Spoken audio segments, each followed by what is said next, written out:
Hello friends, do not disturb channel पे आपका स्वागत है।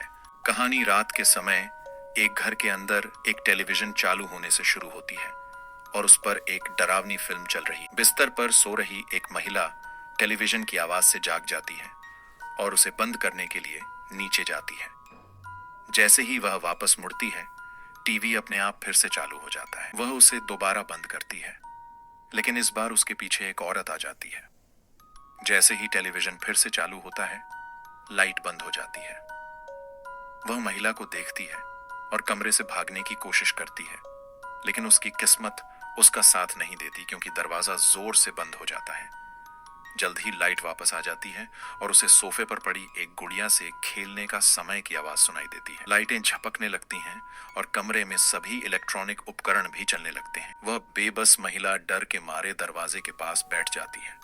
हम देखते हैं कि दूसरी महिला सोफे पर बैठी है और गुड़िया को पकड़े हुए है। जैसे ही डरी हुई महिला उसे बंद करने के लिए चिल्लाती है, भूतिया औरत अंधेरे में उसे डराती है।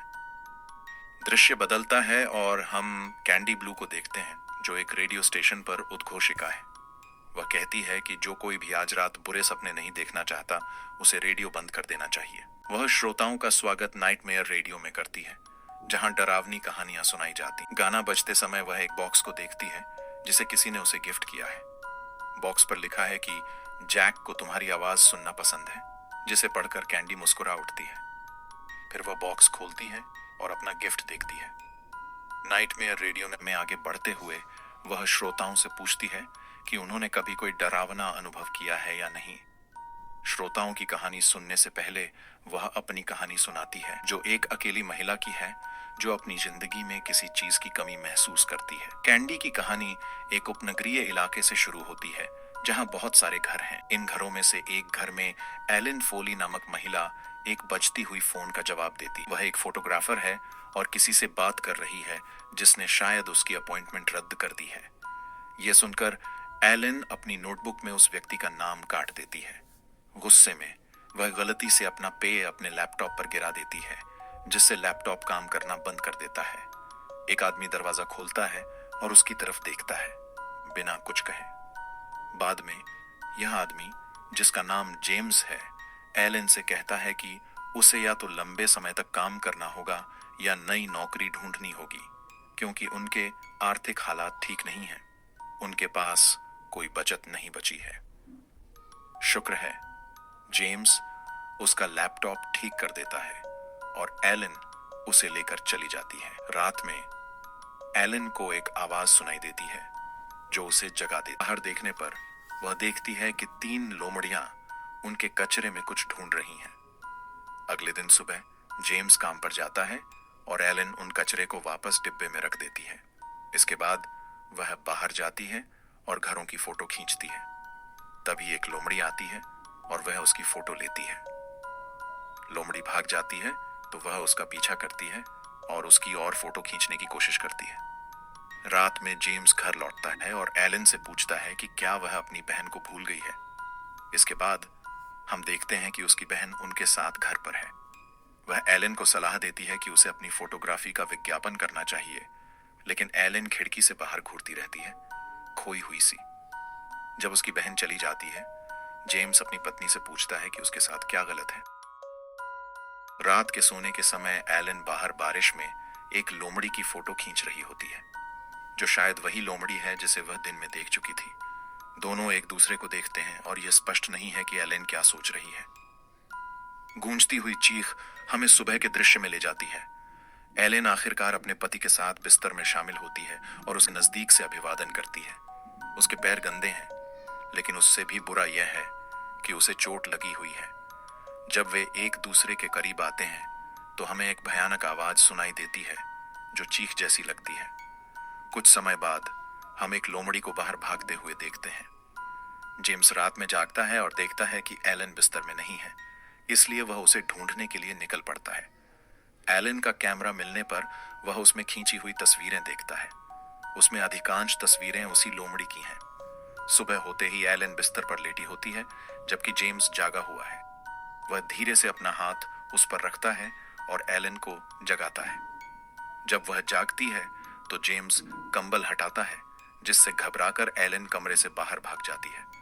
वह उसका पीछा करता है और एलन बाड़ कूद जाती। जेम्स भी उसके पीछे बाड़ कूदता है, लेकिन एलन को दूसरी बाड़ पार करते देख वह उसका पीछा छोड़ देता है। वह उसे पागल कहते हुए चिल्लाता है कि वह पागल हो गई है।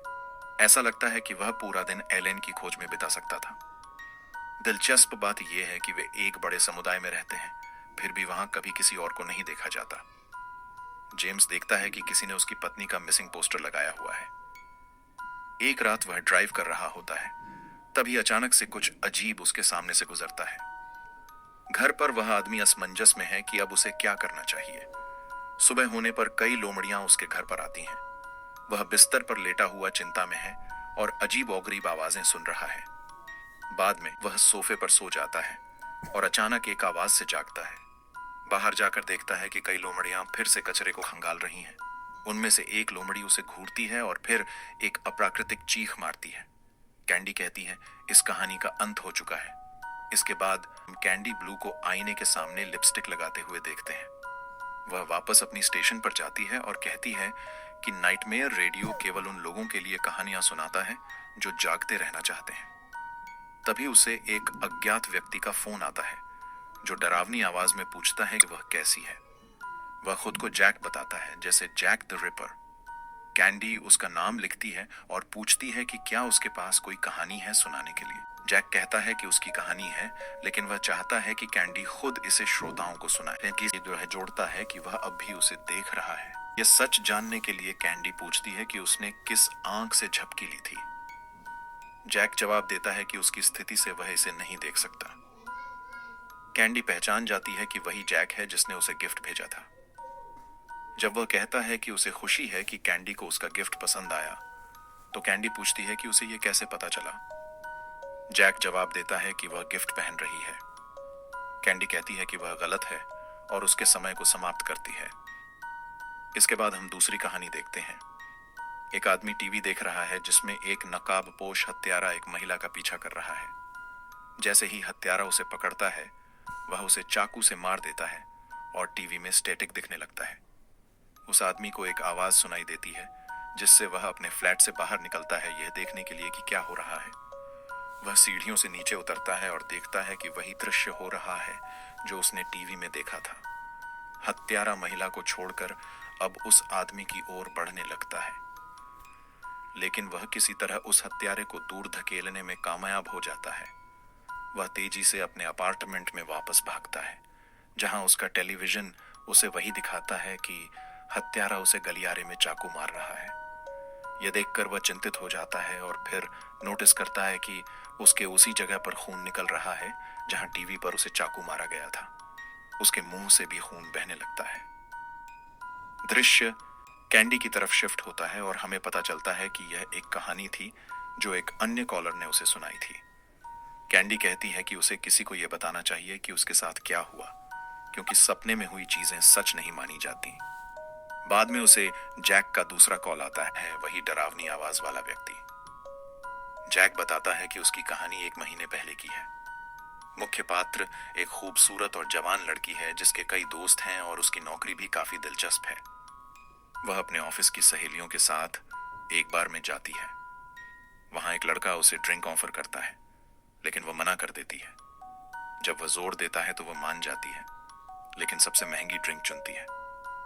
वह लड़का अपनी आधी सैलरी उस पर खर्च कर देता है। लड़की उससे कहती है कि वह वॉशरूम जा रही है और उसे इंतजार करने को कहती है, लेकिन वह वापस नहीं आती और थोड़ी देर बाद वह उसे अपनी सहेलियों के साथ बार से बाहर जाते हुए देखता है। वह उसी महंगी वाइन को शेयर कर रही होती है जो उसने उसके लिए खरीदी थी। जैक के मुताबिक सबसे बुरी बात यह है कि वह शायद उस लड़के को भूल चुकी है। कैंडी कहती है कि लड़की को याद होगा और उसे पछतावा भी होगा।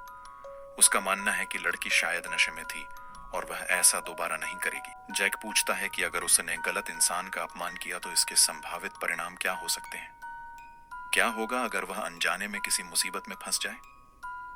जैक कहता है कि उसे फिर से ऑन एयर से बाहर न करें, लेकिन कैंडी उसकी बात को अनसुना करते हुए उसे काट देती है। कैंडी धूम्रपान कर रही होती है, तभी हमें कोई व्यक्ति स्टूडियो के अंदर चलते हुए दिखाई देता है। तीसरी कहानी हमें एक आदमी और एक महिला को एक अंधेरे इमारत में दिखाती है। महिला सारा चैड को एक कमरे में ले जाती है और कहती है कि यह वेवल हिल का क्राउन ज्वेल है, जिसे 1927 में बनाया गया था। वह बताती है कि शहर इसे चलाने का खर्च वह नहीं कर सकता, लेकिन वे इसे उसकी फिल्मों के लिए ओनन कर सकते हैं। चैड कहता है कि उसे यह जैसा है वैसा ही पसंद है। जैसे ही वे अंधेरी इमारत से गुजरते हैं, सारा उसे बताती है कि इसमें 3 वार्ड्स हैं और यह सैकड़ों मरीजों के इलाज के लिए पर्याप्त उपकरणों से लैस है। चैड हैरानी से सोचता है कि यह लगभग 200 साल पुरानी इमारत के लिए उतनी पुरानी नहीं लगती। सारा बताती है कि इसे वर्षों में कई बार रेनोवेट किया गया है। दीवार पर एक हाथ के निशान को देखकर चैड पूछता है कि यहाँ क्या हुआ था।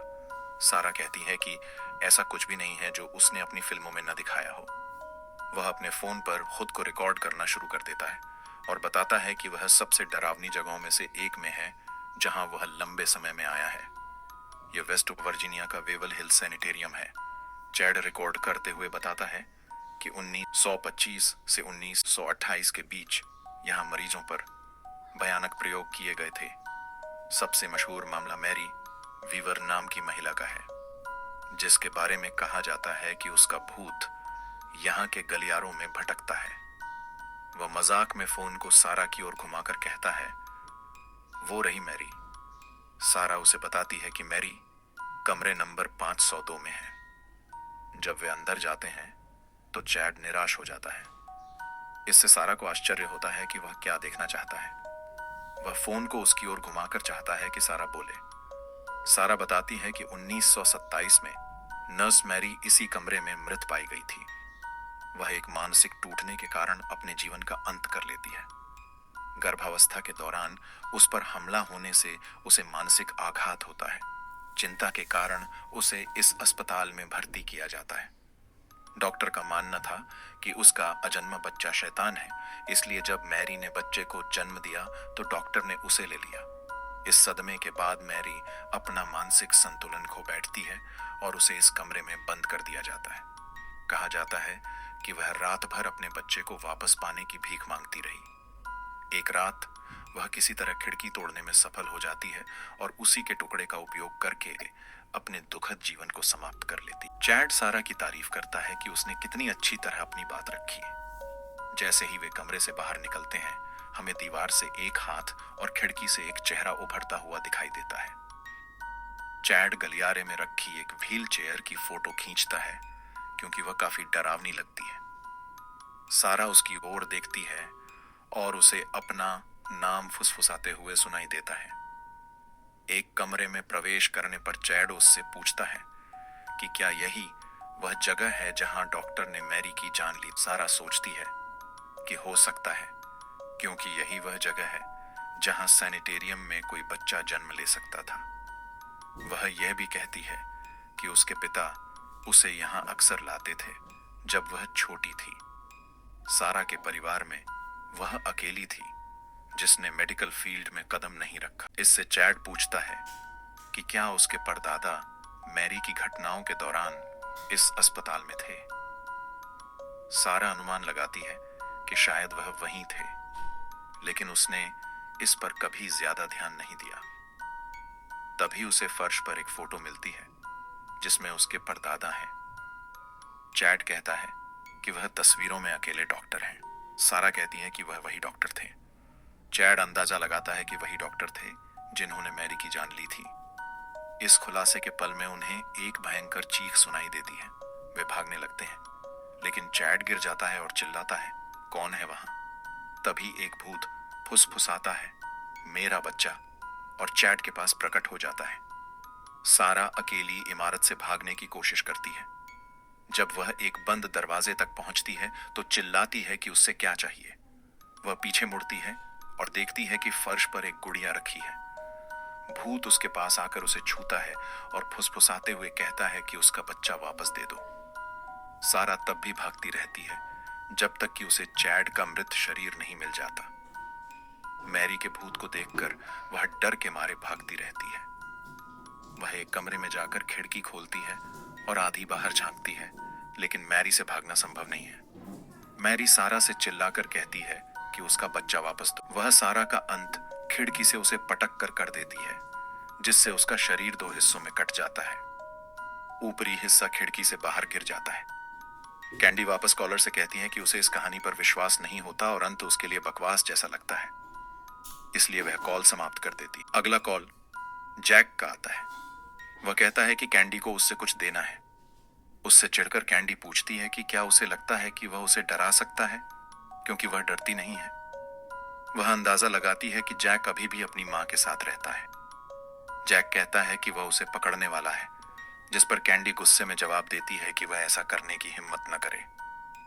चुप रहने के लिए वह उसे धमकाती है कि अगर उसने फिर से कॉल किया तो वह उसकी जिंदगी बर्बाद कर देगी। ये कहते हुए वह रोने लगती है। वह संगीत चालू करती है और रोते हुए सिगरेट पीने लगती है। जल्द ही उसे एक और कॉल आती है। भले ही दूसरी तरफ कोई बात नहीं करता, कैंडी को पता चल जाता है कि यह जैक ही है। वह कहती है कि अब वह पुलिस को बुलाएगी, लेकिन इस बार कॉल खत्म करने वाला जैक होता है। अचानक एक आदमी स्टूडियो की खिड़की पर दस्तक देता है। उसके हाथ में शराब की बोतल और एक छोटी कुल्हाड़ी है। यह कैंडी के लिए संकेत है कि उसे वहां से भाग जाना चाहिए। वह वॉशरूम में छिप जाती है। जैक उसके पास आते हुए उसका नाम पुकारता है और शराब पीता है। वॉशरूम के दरवाजे के पीछे खड़े होकर वह उसे उन महिलाओं की कहानी बताना चाहता है जो रात को बाहर जाती। इससे अगली कहानी शुरू होती है। रात को दो बहनें कार में सवार होकर जा रही हैं। एली लिज से पूछती है कि क्या उसने उस महिला के पास कुछ लाया है। लिज कहती है कि उसने केवल एली को लाया है। हमें पता चलता है कि लिज इस महिला के पास 8 महीने में एक बार जाती है। यह शायद उनकी मां है, जिसके बारे में लिज का दावा है कि वह अब दिखावा करने की भी कोशिश नहीं करती। जब से एली घर से गई है उसकी तस्वीरें हर जगह हैं, लेकिन लिज की एक भी तस्वीर नहीं है।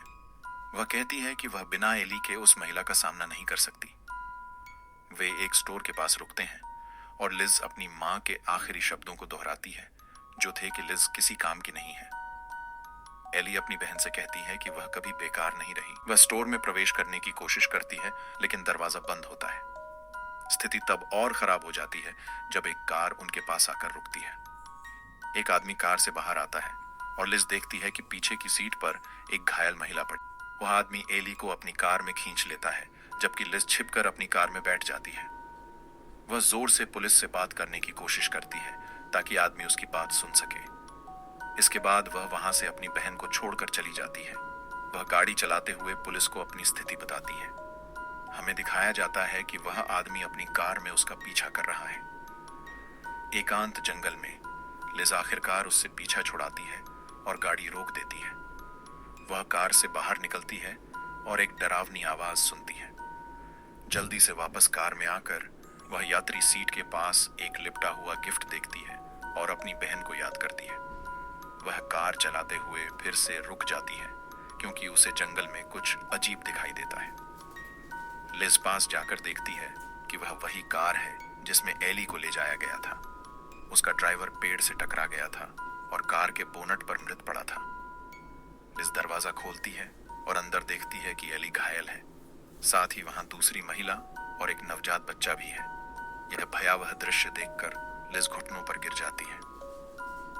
मुख्य कहानी में लौटते हुए जैक कैंडी से कहता है कि बाहरी दिखावे धोखा दे सकते हैं। उसे सावधान रहना चाहिए कि वह लोगों का आकलन कैसे करती है, क्योंकि वह गलत हो सकती है और चीजें बिगड़ सकती हैं। यह कहते हुए वह कुल्हाड़ी से दरवाजे को तोड़ने लगता है। दरवाजे में छेद होने से वह अंदर देख पाता है और कैंडी को देखता है। वह कहता है कि उस रात के बाद से जब वह बार में उससे मिला, वह उसे भूल नहीं पा रहा है और उसे पाना ही हो। उसे 2 विकल्प देता है। पहला, वह दरवाजा खोल दे ताकि वह उसे पा सके और उसकी जान बख्श दे। दूसरा विकल्प यह है कि जैक दरवाजा तोड़कर आएगा और उसकी जान ले लेगा।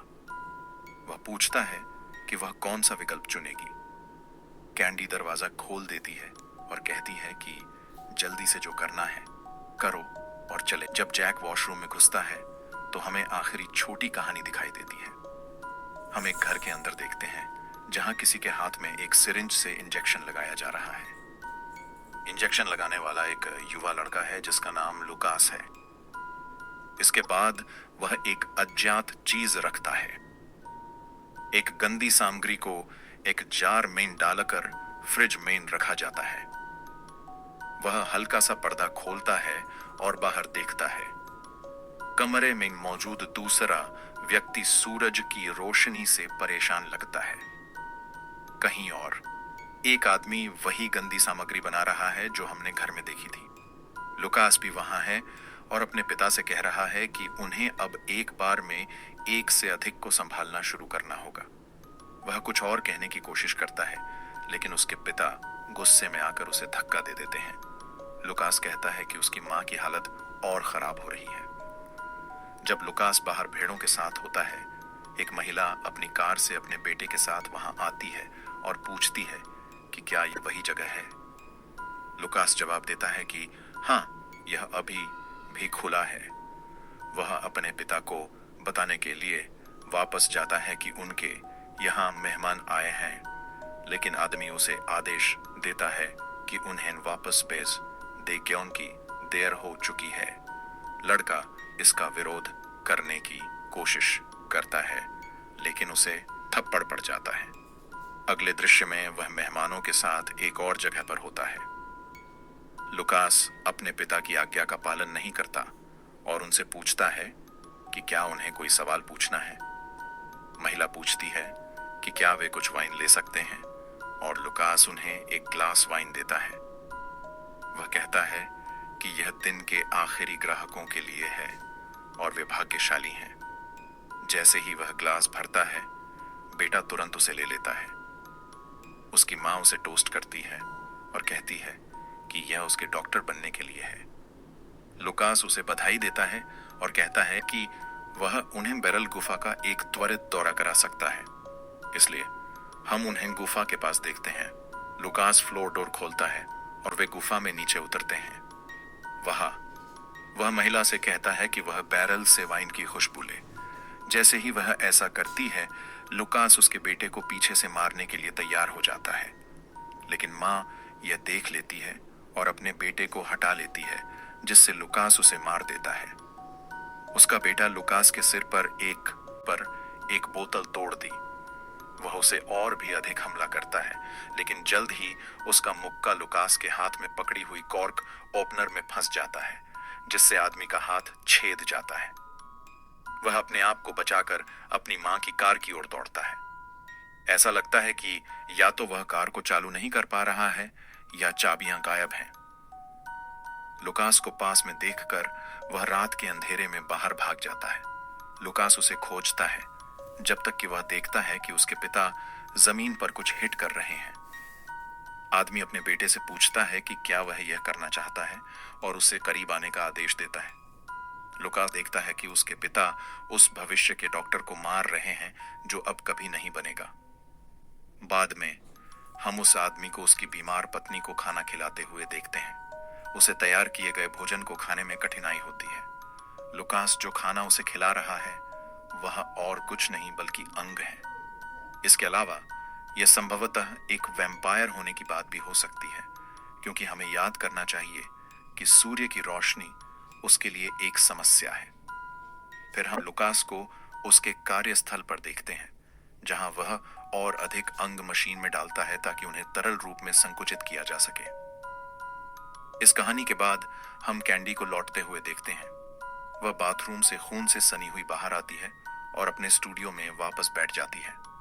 हमारा ध्यान जैक की ओर जाता है, जो बाथटब में मृत पड़ा है। मुख्य नायिका ने उसे निपटा दिया है। वह अपने श्रोताओं को बताती है कि यह है नाइटमेयर रेडियो, जहां हॉरर कहानियां कभी खत्म नहीं होती। यही फिल्म का अंत है।